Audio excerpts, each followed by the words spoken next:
The question: write about the election of Abu Bakr as caliph and how he dealt with the false prophets during his reign. Was Abu Bakr a good choice as caliph? Give reasons to support your answer. So if I go to my slide, now there can be two views on this. Remember, you can have the view of the Ahl Sunnat wal Jamaat and you can have the view of the Al Tashi, right?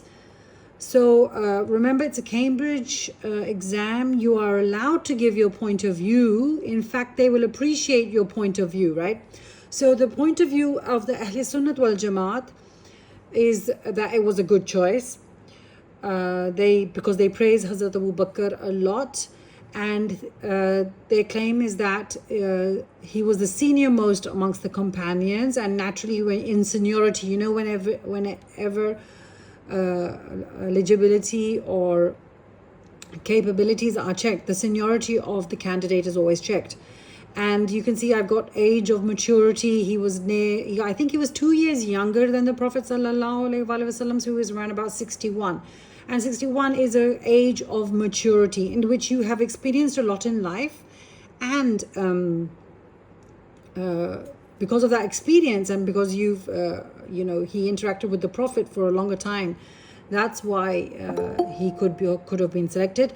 And then, yes, the valid reason that the Prophet sallallahu alaihi wasallam allowed him to perform the imamat of the salah for in all 17 salah were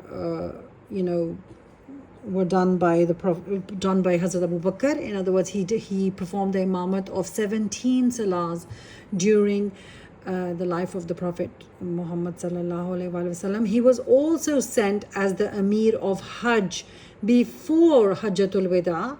The Prophet sent Hazrat Abu Bakr, but then the Al Tashi claimed that Hazrat Ali was sent behind him and to take over the responsibility of Hajj. There's ambiguity there, but Ahl Sunnat wal Jamaat believe that he also was the Amir of Hajj in the year before the last Hajj of the Prophet.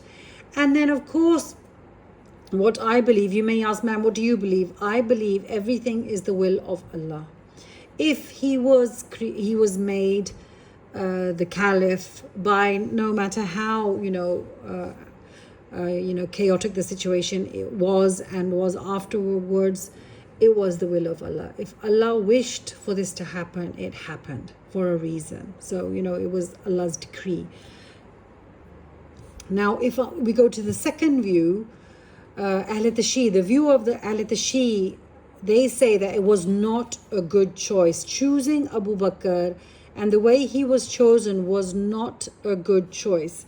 What did they say? That because it was done abruptly with not mutual consultation from all of the companions, that's why they consider him not a good choice. And then they also bring up, to support their view, they say that Ali was declared the Mawla at Eid Ghadir. The Al Tashi celebrate Eid Ghadir. It is after Hajjatul Wada. It is that there's also this hadith is present in the authentic books, that the Prophet sallallahu alaihi wasallam he raised the hand of Hazrat Ali and he said that Ali is my Mawla and I am Ali's Mawla and Ali is your Mawla also. And there are different variations to what he actually said, but this is the fact that he did declare Ali is his Mawla. Now, Mawla, then, the people who negate this, they will say that Mawla it does not show. The Al Tashi consider this, the Ghadir Kham, that this is the time where his succession was announced by the Prophet. Whereas Ahl Sunnat wal Jamaat, they say that no, Mawla does not mean that he is the successor. He's not the inheritor. Mawla means best friend. Mawla means, he's the wali, he is his best friend, and he is his, it does not indicate that he opted, he told about the succession of Hazrat Ali. There are two conflicting views between the Al Tashi and the Ahl Sunnah wal Jamaat, but again, my view, I believe in that yes, the Prophet must have raised Hazrat Ali's hand and declared Mawla, and I also believe that Hazrat Ali was Hazrat Abu Bakr was declared the caliph in Bani Saada, at the place there. And then again, I believe that because it was the will of Allah. There is no debate. I can't debate more than that. And then caliphate was inherited. The Al-Tashi claimed that the caliphate was supposed to be inherited, and the inheritor of Hazrat Muhammad Sallallahu Alaihi Wasallam's legacy should have been Hazrat Ali.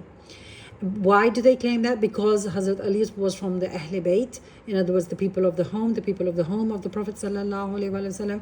Their claim can also be correct, as yes, he was from amongst the Ahl Bayt, and they could have inherited the prophecy, the inheritance of guidance and, carrying on the legacy of the Prophet Sallallahu Alaihi Wasallam.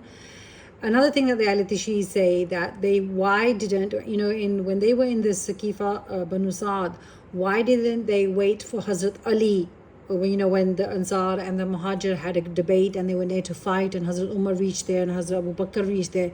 Why didn't they wait for Hazrat Ali to reach there to come to a decision? You must probably thinking, where was Hazrat Ali? Hazrat Ali was dealing with the burial and, the body of the Prophet Sallallahu Alaihi Wasallam. So he and his brothers were there to, shroud the Prophet and bath the Prophet. So he was busy with those duties. And the Al-Tashi say, they claim that why didn't they wait for Hazrat Ali? I think both sides have a valid opinion. It's not necessary when it comes to Islam, it's not necessary that we have to only accept one opinion. I am perfectly fine with accepting both sides of the opinions. And, to keep my heart satisfied, the thing that I end up, to solve the equation is that it was the will of Allah. It was not difficult for Allah to, kill everybody else. Everybody could have died down dead and just make Hazrat Ali the first caliph. It was not difficult for Allah. If everything happens, it happens for a reason. Sometimes it's a test. Sometimes it's a trial. We don't know. But whatever happened at that time, it was the will of Allah. And that's how we're supposed to accept it.